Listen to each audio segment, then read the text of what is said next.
Shrimati Beena Paul നമ്മോടൊപ്പം telephone line ചെയ്യുന്നുണ്ട്. Shrimati Beena Paul, ഒരു പക്ഷേ പലരും ഈ വിഷയത്തോട് ആദ്യം പ്രതികരിച്ചത് ഈ അറസ്റ്റ് വാർത്തയോടുള്ള ആ ഒരു ഷോക്ക് അത് ഉൾക്കൊള്ളാനാകാതെയായിരുന്നു. ഒരു പക്ഷെ താങ്കളുടെ പ്രതികരണവും ഞാൻ അങ്ങനെ തന്നെയാണ് പ്രതീക്ഷിക്കുന്നത്. ശ്രീമതി ബീന പോൾ, നമുക്ക് തന്നെ ഇത് വലിയ ഷോക്കായിരിക്കുക. കാര്യം ഞങ്ങളുടെ സഹപ്രവർത്തകർക്ക് ഇങ്ങനെ ഒരു സംഭവം നടന്നപ്പോഴേ ഞങ്ങള് ഇതിന്റെ കൂടെ അവളുടെ കൂടെ ഇങ്ങനെ അവൾക്ക് ഇത്ര ഒരു ധൈര്യം വന്ന് ഇത് റിപ്പോർട്ട് ചെയ്യാനുള്ള ഒരു ധൈര്യം അവളുടെ കൂടെയാണ് ഞങ്ങള് ഇരുന്നത്. മാത്രമല്ല ഞങ്ങള് മുഖ്യമന്ത്രിയെ കണ്ട് ഈ പോലീസ് ഇൻവെസ്റ്റിഗേഷൻ കറക്റ്റ് രീതിയിൽ പോകണമെന്ന് ഞങ്ങൾ ആവശ്യപ്പെട്ട അതേ രീതിയിലാണ് ഇത് പോയിക്കൊണ്ടിരുന്നത്. പക്ഷെ ഇപ്പൊ ഈ സാഹചര്യത്തില് ഈ സിനിമ ഇൻഡസ്ട്രിയുടെ അകത്ത് തന്നെ ഒരു ആളിങ്ങനെ ആവുമ്പോഴേ തീർച്ചയായിട്ടും നമുക്ക് സങ്കടവും ഇതൊരു അമ്പരപ്പിക്കുന്ന വാർത്ത തന്നെയാണ് പറയാം. യെസ്, അവിടെയാണ് ശ്രീമതി ബീന പോൾ, അതായത് ഇവർ ഒരു നടിയോ അല്ലെങ്കിൽ എന്തൊക്കെയോ പണമോ വലിയ സൗകര്യമോ ഒക്കെ ഉള്ള ഒരു വ്യക്തിയെന്നോ ഉള്ളതിനൊക്കെ അപ്പുറത്തേക്ക് അവൾ ഒരു സ്ത്രീയാണ് സാധാരണ സമൂഹത്തിൽ. എക്സാക്ട്ലി, അതാണ് നമ്മുടെ ഒരു സ്റ്റാൻഡ്. അവളൊരു സ്ത്രീയാണ്. അവൾക്ക് നടന്ന ഭയങ്കര ഒരു ഹോറബിൾ ഇൻസിഡന്റ് ആണ്.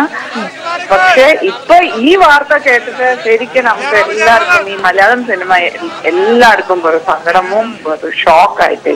ഒരു പക്ഷെ എനിക്ക് തോന്നുന്നു ഈ പുതിയ വിമൻ കളക്റ്റീവ് സിനിമയൊക്കെ അല്ലെങ്കിൽ താങ്കൾ അടക്കമുള്ള വ്യക്തികളുടെ ഒക്കെ ആയാലും ഒരു സപ്പോർട്ട് അതായിരുന്നു ആ ഘട്ടത്തിൽ അവർക്ക് വേണ്ടത്. പക്ഷെ ഇനി നമുക്ക് മുന്നിലുള്ളത് ഈ സിനിമാ മേഖലയ്ക്കുള്ളിലുള്ള ഇത്തരം പുഴുക്കുത്തുകളെ പുറത്ത് കളയണം എന്നുള്ളത് തന്നെയാണ്. പക്ഷെ അവിടെ അത് എല്ലാവരുടെ ദൗത്യം തന്നെയാണ്. ഇത് നമ്മുടെ മാത്രമല്ല, ഇത് ഉറപ്പായിട്ട് എല്ലാവരുടെ ഒരു ദൗത്യം തന്നെ. പക്ഷെ WCCയുടെ ഒരു ഇത് ഞങ്ങള് സ്ത്രീകളുടെ ഇഷ്യൂസും സ്ത്രീകളുടെ ഒരു ജെൻഡർ സെൻസിറ്റൈസേഷൻ ആണ് നമ്മുടെ മെയിൻ ഞങ്ങളെടുക്കുന്ന ഒരു നിലപാട്.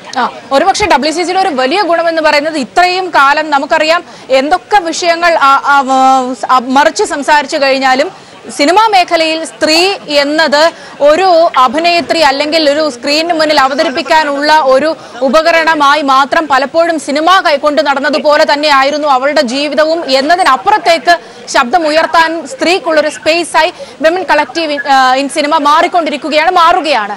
ഒരുപക്ഷെ ഈ ഒരു ഘട്ടത്തിൽ അമ്മ എന്ന സംഘടനയിൽ അടക്കം വളരെ ശക്തമായ ഒരു ഇടപെടൽ ഈ ഘട്ടത്തിലെങ്കിലും നടത്താൻ വിമൻ കളക്റ്റീവ് ഇൻ സിനിമയ്ക്ക് കഴിയുമോ?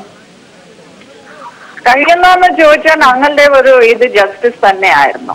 ഇത് ജസ്റ്റിസിലേക്ക് പോവും. ഇനി ഇത് കോടതിയിൽ പോവും. ഒരുപാട് ഘട്ടങ്ങളിലൊക്കെ ഇപ്പൊ നടക്കാം. പക്ഷെ എനിക്ക് തോന്നുന്നു ഇത് ഒരു മാതൃകയായിട്ട് നമുക്ക് കാണാം.